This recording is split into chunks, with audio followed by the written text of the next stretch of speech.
আসসালামাইকুম। আজকে আমি আছি সিলেটের নলঝুরিতে। নলঝুরি বাজার থেকে এখানে এই মাঠটা যেটা এটা নলঝুরি খেলার মাঠ বলে। একটু সাইড এটা নলঝুরি খেলার মাঠ বলে। এইখানে হচ্ছে এটা জাফলং থেকে মাত্র 8 কিলোমিটার। যার ফলে নলঝুরি বাজার থেকে এখানে হেঁটে আসতে প্রায় 15 থেকে 20 মিনিটের মতো সময় লাগে।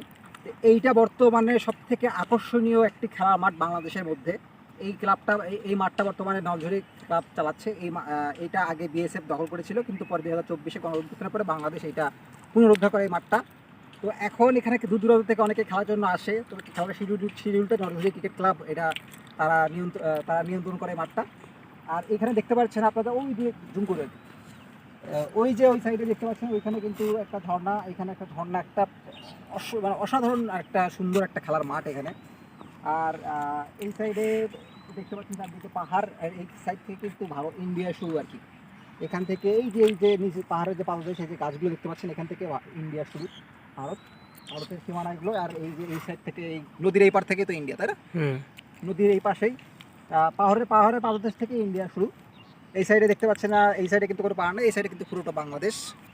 আর এইখানে তারা এই যে টেপ টেনিস বলে রেগুলার টুর্নামেন্ট হয়, আবার অনেকেই খেলে। টুর্নামেন্টও এখানে প্রতি মাসে মাসে হয়তো টুর্নামেন্ট ছাড়ে, এখানে টুর্নামেন্ট ছাড়ে। এই যে এখানে কংক্রিটের উপরে সাধারণত টুর্নামেন্টটা হয়। আর দেখতে তো পাচ্ছেন পাহাড়, এখানে পাহাড় মানে প্রকৃতির একটা মনোমুগ্ধকর একটা পরিবেশ। এখানে বর্তমানে বাংলাদেশের সবথেকে জনপ্রিয় একটি এবং আকর্ষণীয় একটি খেলার মাঠ এটা, ক্রিকেট খেলার মাঠ এটা। Thank you.